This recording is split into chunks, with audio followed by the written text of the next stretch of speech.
नाज़रीन अस्सलाम वालेकुम। जहां आज इमरान खान और शाह महमूद कुरैशी को साइफर केस में बाइज्जत तौर पर बरी किया जा चुका है, वहीं पे नाज़रीन आज एक और मुकदमे में इमरान खान साहब, शाह महमूद कुरैशी, असद उमर, अली मोहम्मद खान और मुराद सईद को बाइज्जत तौर पर बरी किया जा चुका है। और ये केस है नाज़रीन आज़ादी मार्च की तोड़फोड़ का, और आज़ादी मार्च के दौरान तोड़फोड़ दफ़ा 144 की खिलाफ वर्जी पर दर्ज 2 मुकदमात में इमरान खान साहब और उनके साथियों को बाइज्जत तौर पर बरी किया जा चुका है। साइफर केस भी उड़ गया, तोशाखाना केस भी उड़ गया, इद्दत निकाह केस भी उड़ने वाला है। 190 मिलियन पाउंड के केसेस में इमरान खान साहब की जमानतें मंजूर हो चुकी हैं। जजेस कह चुके हैं कि इसमें इमरान खान ने एक धेले का भी बेनिफिट जो है वो अपनी जात के लिए नहीं लिया। आप कैसे इसमें इमरान खान साहब को डिटेन कर सकते हैं? उसमें आपको इमरान खान के खिलाफ वादा माफ गवाही कोई नहीं मिल रहा। और अब जो है नाज़रीन 9 मई के मुतअद्दिद केसेस में इमरान खान साहब की जमानतें गुज़श्ता 2-3 दिनों के अंदर मंजूर हो चुकी हैं।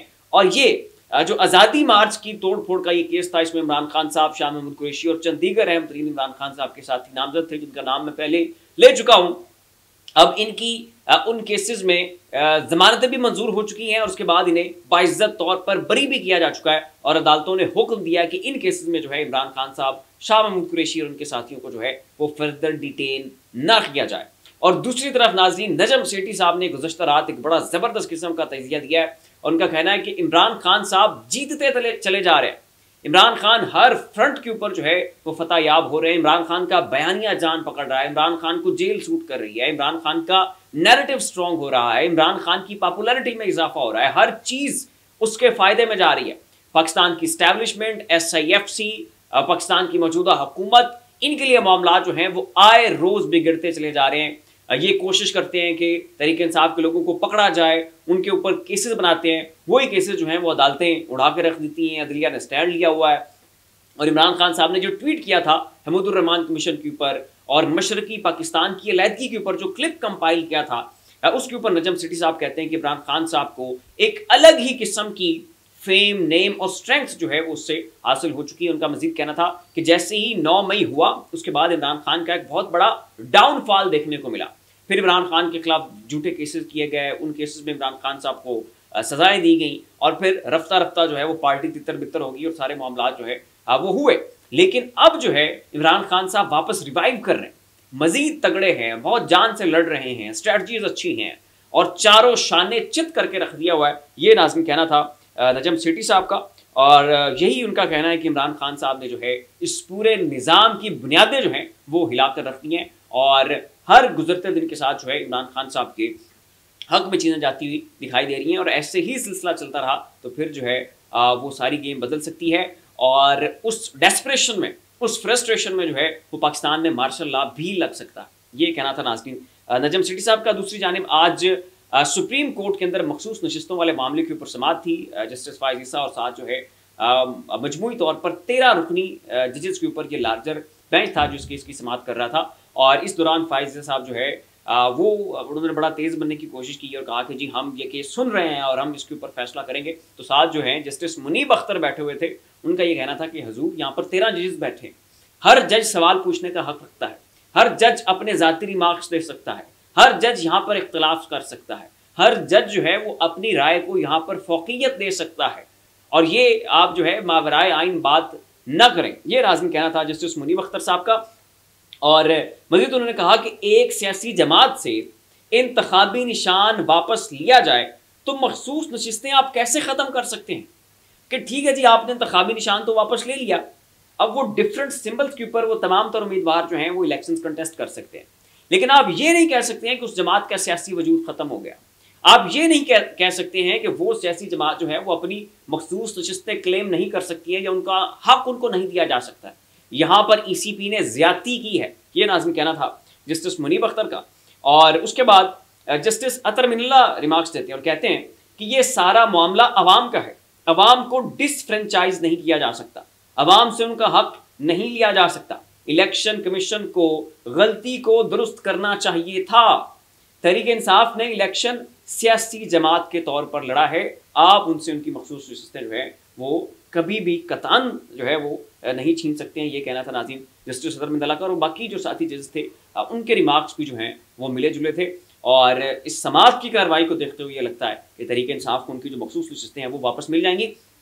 और नाज़रीन, नैब तरामीम केस में जो इमरान खान साहब की समात जो है वो वीडियो लिंक के ऊपर लाइव नशर नहीं की गई, उसके ऊपर बहुत सारे कोर्ट रिपोर्टर्स जो हैं वो अपने तजिए दे रहे हैं और उनका ये कहना है कि चूंकि फ़ाइज़ ईसा ने इमरान खान साहब की जमात से उनका इंतखाबी निशान छीना था, पूरे पाकिस्तान में इसके ऊपर जो है वो रिएक्शन देखा गया, लोगों ने सोशल मीडिया के ऊपर तनकीद की। बहुत बड़े बड़े जो पाकिस्तान के जमहूरियत पसंद तजियाकार हैं, सियासतदान हैं, पाकिस्तान के कालम नगार हैं, अखबार रवीस हैं, उन सब ने भी जो है इसके ऊपर भरपूर अंदाज में फ़ाइज़ ईसा के ऊपर तनकीद की और कहा कि जनाब आप तो जो है वो जज नसीम से बदतर साबित हुए, आप जस्टिस मुनीर से बदतर साबित हुए और आपने इस मुल्क की लार्जेस्ट पॉलिटिकल पार्टी से जो है उनका इलेक्शन सिंबल छीन लिया। और फिर जो बरतानिया का पाकिस्तान में सफारत खाना है, उन्होंने भी जज साहब के इस फैसले के ऊपर बड़े खुले डुले अंदाज में तनकीद की कि ये जज साहब ने क्या कर दिया, और उसके ऊपर भी फिर जज साहब की जानिब से बरतानिया का जो यहाँ पर पाकिस्तान के अंदर सफारत खाना है उनको ख़त भी लिखा गया, वो भी सारी बड़ी लंबी चौड़ी कंट्रोवर्सी क्रिएट हुई।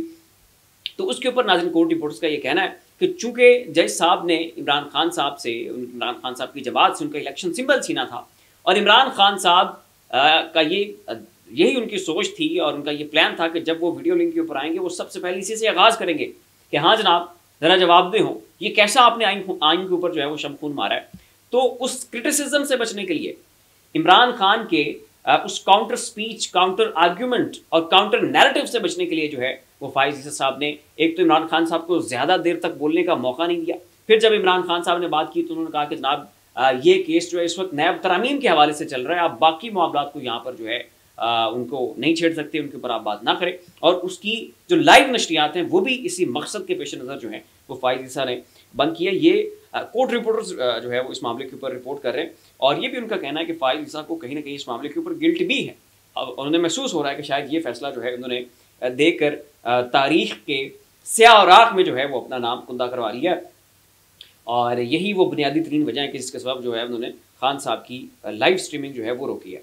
अब नाज़रीन, अंसार अब्बासी पाकिस्तान के बड़े मारूफ साफ़ी हैं, कालम नगार हैं, बड़े मंझे हुए किस्म के जो है वो तजिए देते हैं। उन्होंने एक बड़ी दिलचस्प किस्म की बातें जो है नाज़रीन इस वक्त मौजूदा जो सियासी टर्मोइल है उसके हवाले से की और बताया कि इस वक्त जीतता हुआ कौन दिखाई दे रहा है। एक तजिया तो नजम सेठी साहब ने दिया है और एक इनका भी तजिया पूरा डिटेल्ड कॉलम लिखा है। उसका जो क्रक्स है नाज़रीन, उसका जो एक चंक है वो मैं आपको पढ़ के सुनाता हूँ और आप इसकी जुज़ियात देखिए और अंदाज़ा लगाएं कि इस वक्त पाकिस्तान की सियासी सूरत हाल चल क्या रही है और इमरान खान साहब का मोराल कहाँ पे पहुँच चुका है। इमरान खान साहब अपनी इस सियासी जंग को कैसे जीतते हुए दिखाई दे रहे हैं और कैसे अपने सियासी हरीफों को जो है वो चारों शाने चित कर रहे हैं। उन्होंने ये लिखा है कि इस्टेब्लिशमेंट के लिए सियासी मामलात से पीछे हटना ही सबसे बेहतरीन रास्ता है। अब यहाँ पे ये भी मैं वाज़ेह करता चलूँ कि इस्टेब्लिशमेंट ने जब भी अपने हवाले से कोई राय देनी हो या कोई खबर रिपोर्ट करनी हो या अपने हवाले से किसी खबर की तरदीद करनी हो तो अंसार अब्बासी साहब के थ्रू जो है वो सारे मामलात जो हैं वो वकूफ़ पज़ीर होते हैं। तो एक आप कह लें कि नीम सरकारी किस्म के ये रिप्रेजेंटेटिव भी हैं पाकिस्तान के इस्टेब्लिशमेंट के। और क्या कह रहे हैं कि इस्टेब्लिशमेंट के लिए सियासी मामलात से पीछे हटने के अलावा कोई रास्ता नहीं है और ये इस्टेब्लिशमेंट के लिए बड़ा नरम गोशा भी रखते हैं अंसार अब्बासी साहब।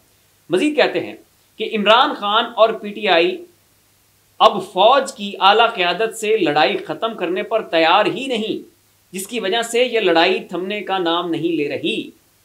लड़ाई कौन नहीं ख़त्म कर रहा? इमरान खान। माफ़ी कौन नहीं दे रहा? इमरान खान। पीछे कौन हटने के लिए तैयार नहीं है? इमरान खान। ऑफेंसिव फ्रंट के ऊपर कौन है इस वक्त? इमरान खान। 9 मई के वाक़े पर माफ़ी मांगना तो कुजा, अब तो इमरान खान और तहरीक इंसाफ के सोशल मीडिया बयानात और पोस्ट को देखकर खूब महसूस होता है कि तहरीक इंसाफ 9 मई से भी कुछ बड़ा करने के दर पे है।